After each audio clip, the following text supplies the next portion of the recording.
Hello everyone, welcome to my channel excellent coaching. आज हम पढ़ेंगे फ्रेडरिक टेलर के बारे में और उनकी साइंटिफिक मैनेजमेंट टेक्निक्स के बारे में। फ्रेडरिक विंसलॉ टेलर, जो कि बहुत ही ज़्यादा पॉपुलर नेम है इंडस्ट्रियल इंजीनियरिंग में, इनको फादर ऑफ मैनेजमेंट स्टडीज़ भी बोला जाता है और फादर ऑफ इंडस्ट्रियल इंजीनियरिंग भी बोला जाता है। एक तरीके से आप ये मान लो कि इन्हीं को पहला कंसल्टेंट बोला गया था in terms of industrial management या इंडस्ट्रियल एफिशिएंसी प्रोडक्शन की अगर बात करें, क्योंकि इन्होंने अपने कुछ ऐसे प्रिंसिपल्स दिए थे जिनको हम बोलते हैं प्रिंसिपल्स ऑफ साइंटिफिक मैनेजमेंट। इन्होंने कुछ इस तरह के प्रिंसिपल्स दिए थे लेट 19th सेंचुरी में, जो कि ग्राउंड ब्रेकिंग थे, जिन्होंने काम करने का तरीका ही बदल दिया था इंडस्ट्रीज़ का। और वो इतने ज़्यादा बेनिफिशियल थे उस टाइम पे इंडस्ट्रियल वर्किंग के लिए कि उससे एफिशिएंसी और प्रोडक्टिविटी काफ़ी बढ़ने लगी थी। तो मैनेजमेंट प्रोसेसेस में इनके दिए गए प्रिंसिपल्स को लार्जली एक्सेप्ट करना शुरू कर दिया था। और आज के टाइम पे भी बहुत सारी ऐसी ऑर्गेनाइजेशंस हैं जहाँ पे इनके मैनेजमेंट प्रिंसिपल से इंस्पायर होके अपनी वर्क स्ट्रक्चर बनाया जाता है, काम करा जाता है। तो फ्रेडरिक विंसलॉ टेलर बहुत ही फेमस नाम रहे हैं। इनके बारे में पढ़ेंगे कि इनकी थ्योरी थी क्या एक्चुअली में। तो इनके जो प्रिंसिपल्स थे साइंटिफिक मैनेजमेंट के, उनमें कुछ इम्पॉर्टेंट टेक्निक्स आती है। जैसे सबसे पहले शुरुआत हुई थी काम की, क्योंकि इन्होंने ये देखा था कि वर्कर्स जब काम पे आते हैं ना, तो वो बहुत ज़्यादा कैजुअली आते हैं और वो आके वहाँ पे सोचते हैं कि उन्होंने क्या काम करना है। पहले से कुछ डिसाइडेड नहीं होता, वहीं पे प्लानिंग होती है। पहले वो आते हैं, फिर प्लान करते हैं करना क्या है, फिर उसके बाद शुरुआत होती है। ऐसे करते करते बहुत ज़्यादा टाइम वेस्ट हो जाता है। तो जब इन्होंने देखा कि इतना ज़्यादा मिसमैनेजमेंट चल रहा है इंडस्ट्री में और इसकी वजह से कितना टाइम वेस्ट होता है, कितना जो कॉस्ट है लेबर की वो कितनी ज़्यादा आ जाती है इंडस्ट्रीज़ के ऊपर, तो ये चीज़ इन्होंने सोचा कि जब ये खुद सुपरवाइज़र बने ना, तब इन्होंने ये सारी चीज़ें जो थी वो इम्प्लीमेंट करनी शुरू की, जो ये देखते आ रहे थे। पहले ये खुद ही एक वर्कर थे, खुद ही एक लेबर थे, लेकिन जब ये सुपरवाइज़र की पोजीशन पे आए तब इन्होंने काफ़ी सारी चीज़ें बदलने की कोशिश की थी, क्योंकि ये एक्चुअली में वो चीज़ें खुद एक्सपीरियंस कर चुके थे। तो इन्होंने शुरुआत की पहले टास्क एनालिसिस से। टास्क एनालिसिस का मतलब है कि कोई भी काम है ना, उसको ब्रेक डाउन करो स्मॉलेस्ट से स्मॉलेस्ट चीज़ में, और जो एसेंशियल टास्क है उनको स्टडी करो कि वो सबसे ज़्यादा एफिशिएंटली कैसे हो सकते हैं। तो जैसे मान लो किसी इंडस्ट्री में काम होता है कोई शर्ट बनाने का, तो वहाँ पे पहले उनको ब्रेक डाउन करो कि वो शर्ट बनाने के लिए स्मॉलेस्ट से स्मॉलेस्ट प्रोसीजर क्या क्या होते हैं, स्टेप्स क्या क्या होते हैं। सबसे छोटा स्टेप क्या होता है एक शर्ट बनाने के लिए? कटिंग होती है, उससे पहले पैटर्न मेकिंग होती है। तो उसमें भी छोटे छोटे स्टेप्स क्या होते हैं? पहले कॉलर का पैटर्न बनेगा या फिर पहले बॉडी का पैटर्न बनेगा। तो पहले स्टेप्स में डिवाइड कर दो टास्क को और उनको छोटे छोटे छोटे छोटे टास्क में डिवाइड करो। रेदर देन एक बड़ा काम किसी को देने से अच्छा आप एक टास्क को छोटे छोटे छोटे छोटे स्टेप्स में, जैसे ब्लॉक्स होते हैं ना, ब्लॉक्स में डिवाइड कर दो अलग अलग। किसी को एक पूरा स्ट्रक्चर बनाने के लिए मत दो, आप उनको ब्लॉक्स डिवाइड कर दो अलग अलग और ब्लॉक्स दे दो।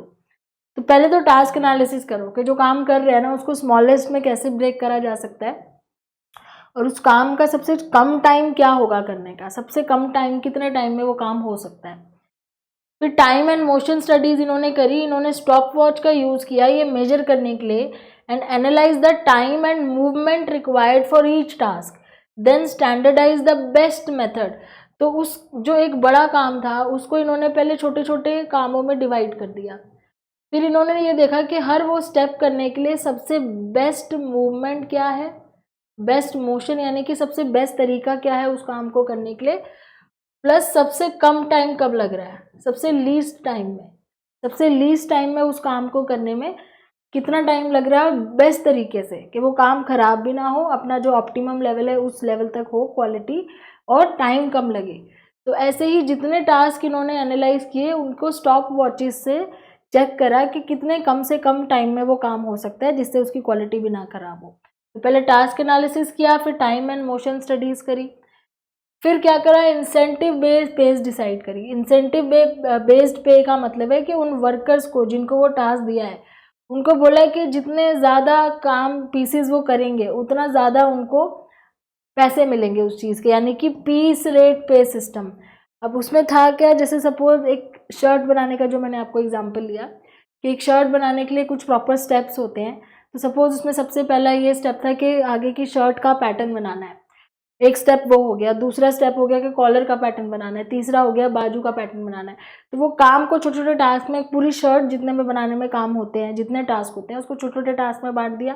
फिर हर एक का टाइम और वो निकाला, अपनी रिसर्च करी स्टॉप वॉच को लेके, और निकाला कि सबसे बेस्ट टाइम क्या है उस काम को करने का और कितना कम टाइम लगता है। और जितने वहाँ पे वर्कर्स थे सबको वो काम बांट दिए। जैसे अगर 20 स्टेप है, 20 वर्कर्स हैं, तो वो 20 स्टेप 20 वर्कर्स में बांट दिए और सबको बोला आपने यही काम करना है जो आपको बोला है। जिसको बॉडी का पैटर्न बनाने के बोला है वो उसी का पैटर्न बनाएगा, जिसको कॉलर का पैटर्न बनाने के लिए बोला है वो कॉलर का ही पैटर्न बनाएगा, या जिसको स्टिच लगाने के लिए बोला है वो वही स्टिच लगाएगा जो उसको बोली है। अगर किसी को बोला है कि उसको सुई में धागा डालना है तो वो सुई में धागा ही डालेगा और कोई काम नहीं करेगा। जैसे टास्क हैं छोटे छोटे टास्क में डिवाइड कर दिए और उनको फटाफट फटाफट वो टास्क करने हैं, जितना ज़्यादा पीसेस हो सके। और जितने पीसेस वो ज़्यादा करेंगे उनको पीस रेट सिस्टम में उतना पे मिलेगा, जितने पीसेस बनाएंगे उतना पे मिलेगा उनको। तो इस तरीके से इन्होंने ये कोशिश करी कि एक तो वर्कर का टास्क डिसाइड कर दो कि वो आके सोचे ना मुझे करना क्या है। टास्क डिसाइड कर दो कि उसको पता हो कि मुझे आते यही करना है, मेरे को एक ही काम दे रखा है जो रोज़ मुझे आके करना है, तो मैं कुछ सोचूं ना उसमें, तो मेरा टाइम वेस्ट नहीं होना चाहिए। दूसरा, वो काम मुझे फटाफट करना है, जल्दी करना है, क्योंकि टाइम एंड मोशन के अकॉर्डिंग मुझे वो कम से कम टाइम में करना है। और तीसरा, मुझे ज़्यादा से ज़्यादा पीसेस बनाने हैं, क्योंकि मैं जितना ज़्यादा बनाऊंगा मुझे उतना ज़्यादा पैसे मिलेंगे। तो ये स्टार्ट हुआ इनका। उसके बाद टाइम एंड मोशन स्टडीज़ का जो इन्होंने बताया था कि use detail time measurement to analyse and break down task into most efficient component, this allowed for the optimisation of workflow and reduction of wasted time. तो इससे क्या हुआ, उनका जो टाइम वेस्ट है वो कम होने लगा। मोशन स्टडीज़ में collaborating is associated Frank Gilbert के साथ इन्होंने कंडक्ट करी थी मोशन स्टडीज़, जहाँ पे ये देख रहे थे कि किस तरह से अपने हैंड और बॉडी मूवमेंट को वो यूज़ करें जिससे कम से कम स्ट्रेन हो बॉडी पे। मतलब किस तरह वर्कर्स बैठे हैं, किस तरह उनके आसपास जो चीज़ें वो रखे हैं, किस तरह उनकी हैंड मूवमेंट हो जिससे उनको कम से कम थकान हो और वो ज़्यादा से ज़्यादा काम कर सकें। और यहाँ पे ना गिलबर्ट भी एक काफ़ी फेमस नाम है जिनके साथ इन्होंने मिलकर करी थी। And then applying the data, फिर यही insight time and motion studies का इन्होंने अप्लाई किया to establish standard work method निकाले कि हर काम को करने का बेस्ट मेथड क्या है और उसका प्रिसाइज टाइम क्या है, जिससे इन्होंने प्रोडक्शन बढ़ा दी काफ़ी ज़्यादा। This rigorous scientific approach aim to maximise organisational efficiency. Organisation की एफिशिएंसी क्यों बढ़ने लगी, प्रोडक्शन बढ़ने लग गई बहुत ज़्यादा। अभी कैसे बढ़ी, अब एक वर्कर को पता है कि मुझे सेम काम करना है डेली आके, वो काम करते करते वो उसमें एक्सपर्ट होता जा रहा है, उसकी प्रैक्टिस होती जा रही है, वो काम और फास्ट कर रहा है, तो उसको उसका काम बहुत जल्दी हो रहा है, वो एफिशिएंटली कर रहा है क्योंकि वो उसमें एक्सपर्ट हो रहा है और वो टाइम वेस्ट नहीं कर रहा सोचने में कि मुझे क्या करना है, उसको डेली आके उसी काम को करना है, तो वो कितना ज़्यादा उसमें परफेक्ट होता जा रहा है। तो टाइम बच रहा है और साथ में जितने ज़्यादा पीसेस बना रहे हैं उतने ज़्यादा पेमेंट मिल रही है, तो इससे काफ़ी ज़्यादा बेनिफिट मिलने लगा इंडस्ट्रीज़ को।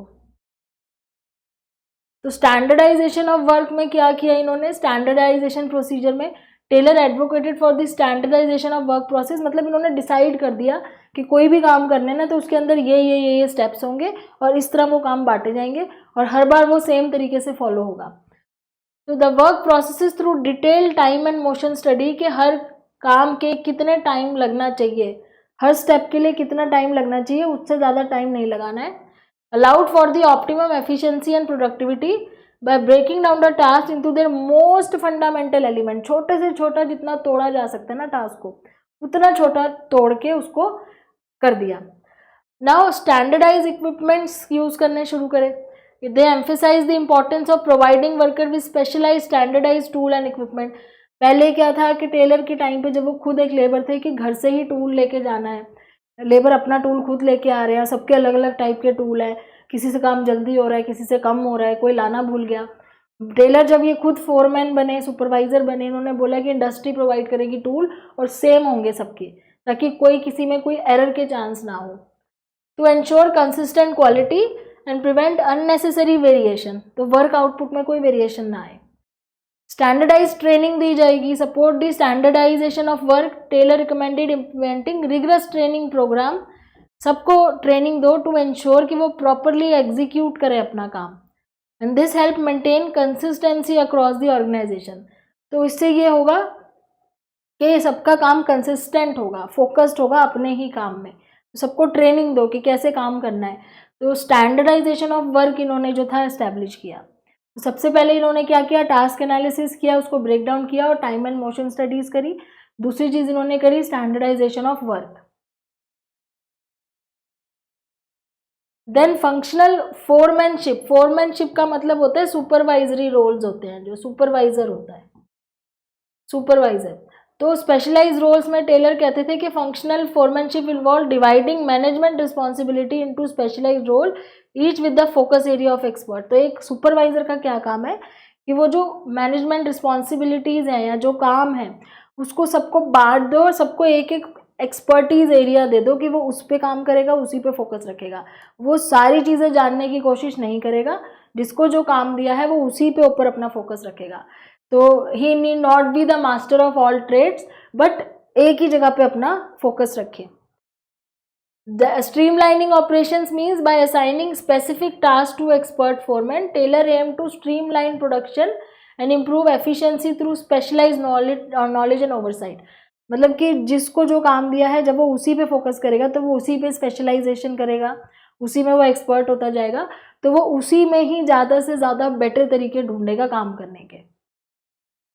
इम्प्रूविंग क्वालिटी में the functional foremanship model allowed for closer inspection and quality control, ensuring work met rigorous standards set by management। तो इससे ये भी हो गया कि क्वालिटी कंट्रोल करना इजी हो गया, क्वालिटी मैनेज करना इजी हो गया, कंट्रोल करना इजी हो गया। जब एक ही चीज़ पे फोकस है, एक ही एरिया पे एक सुपरवाइजर फोकस कर रहा है, तो उसके लिए आसान हो गया उसकी क्वालिटी चेकिंग करना, ज़्यादा चीज़ें नहीं देखनी पड़ रही है, एक ही जगह फोकस है। And increase specialisation, this approach led to increase specialisation and division of labour which could improve productivity but also potentially alienate worker from the border. मतलब इसमें ये था कि आपको पता है कि आपने अपने एक छोटे से एरिया पे ही फोकस करना है, तो उससे आपकी एफिशिएंसी बढ़ रही है क्योंकि आप उसी के ऊपर सबसे ज़्यादा फोकस कर रहे हो, प्रोडक्टिविटी बढ़ रही है, आप जल्दी जल्दी कर पा रहे हो क्योंकि आप एक्सपर्ट हो रहे हो। लेकिन साथ साथ ये भी हो रहा था कि बाकी चीज़ों के बारे में नहीं पता चल रहा था कि मेरे अलावा और क्या हो रहा है, बाकी लोग क्या कर रहे हैं, मतलब पूरे ऑर्गेनाइजेशन में दूसरे काम क्या चल रहे हैं। We are focused only on जो हमें जो करना है। अब इसके देखो एडवांटेजेस और डिसएडवांटेजेस क्या हैं, क्योंकि ऑर्गेनाइजेशंस को तो बहुत फ़ायदा हो रहा था, उनका पीस रेट सिस्टम से बहुत ज़्यादा फास्ट प्रोडक्शन हो गई थी, सब लोग अपने अपने कामों में स्पेशलाइज हो गए थे, टाइम कम लग रहा था, थकान कम हो रही थी क्योंकि वो बेस्ट मेथड मोशन स्टडी के अकॉर्डिंग बेस्ट मेथड यूज़ कर रहे थे। तो माना तो यही जा रहा था कि वर्कर जो है वो मतलब उनको पता है कि क्या डेली वो आएंगे सेम काम करेंगे, तो कोई प्लानिंग उनको करने की ज़रूरत नहीं है, प्लानिंग फोरमैन करेंगे, वर्कर को आना है, काम पे बैठ जाना, फटाफट फटाफट करना है। और प्रोडक्शन बढ़ भी रही थी और बहुत ज़्यादा पॉपुलर भी हुए थे इनके साइंटिफिक प्रिंसिपल्स जो थे।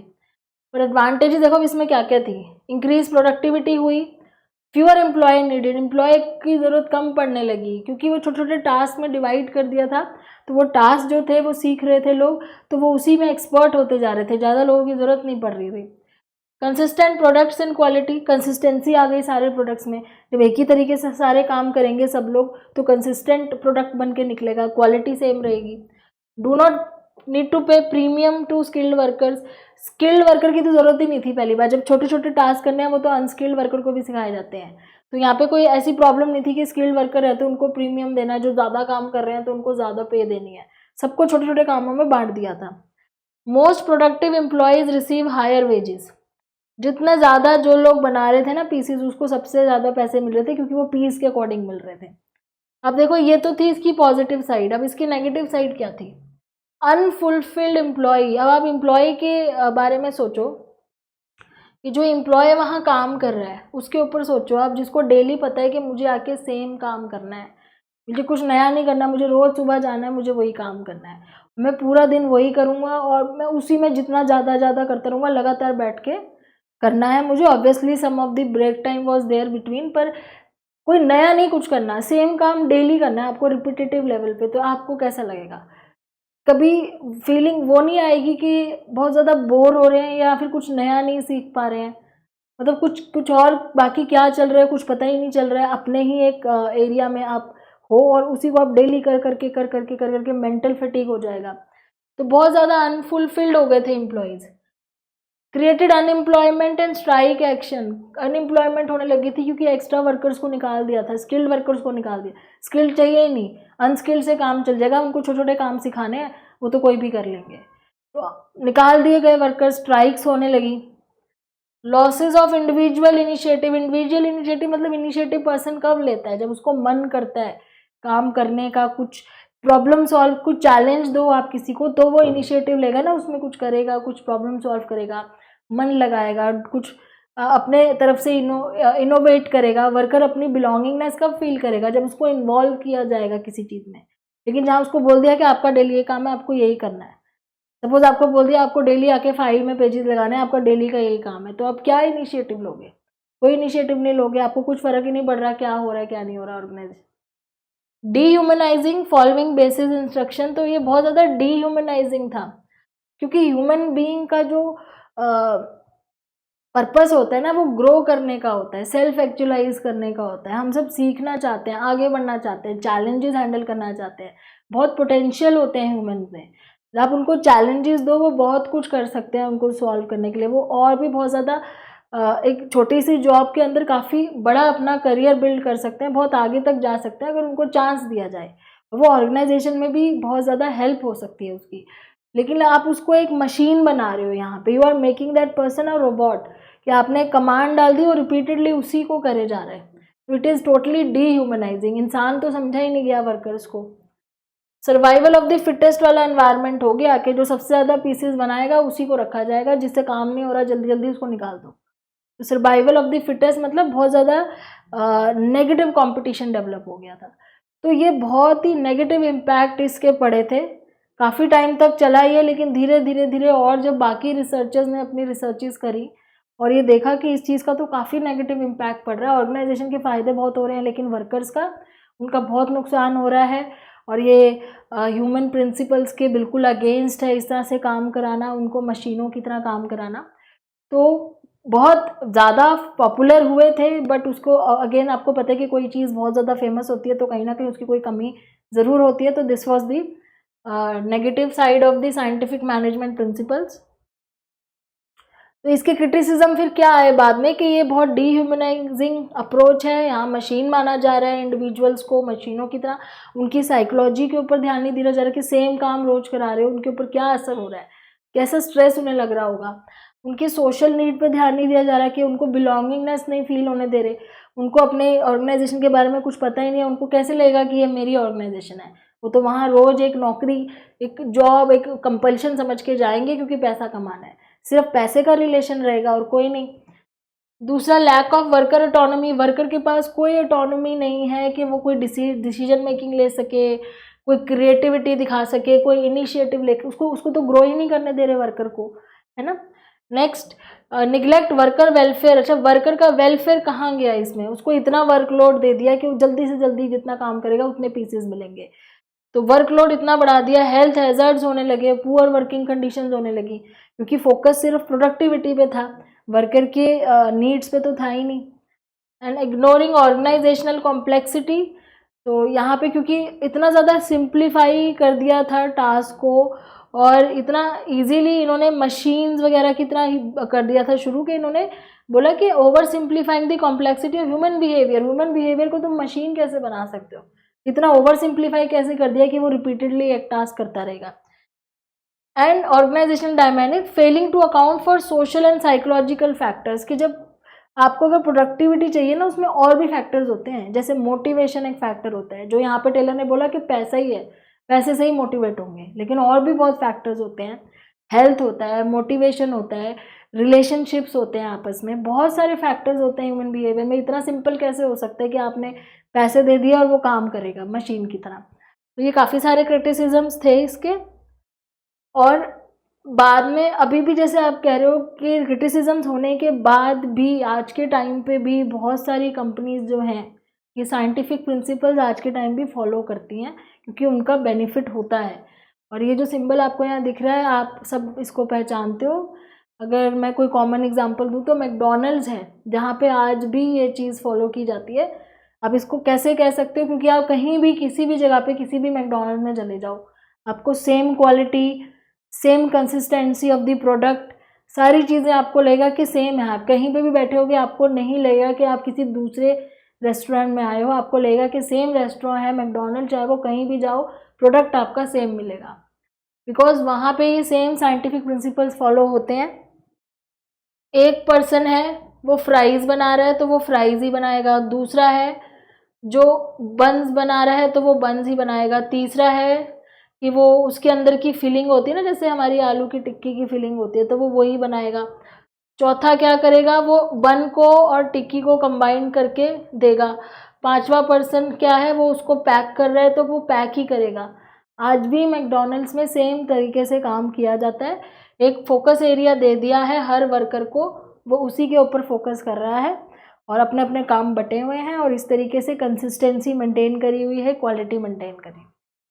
Provided there are some criticism, लेकिन एज यू नो कि इंडस्ट्रियल ऑर्गेनाइजेशंस का काफ़ी बेनिफिट था इसमें, इसलिए बाद में ह्यूमन रिलेशंस के बहुत कॉन्सेप्ट आए थे, बट कहीं कहीं पे उन चीज़ों को भी रखा है लेकिन इसको भी नहीं छोड़ा है, दोनों को इंटीग्रेट करके आज भी काम कराया जाता है, जैसे मैंने आपको एग्जाम्पल दिया।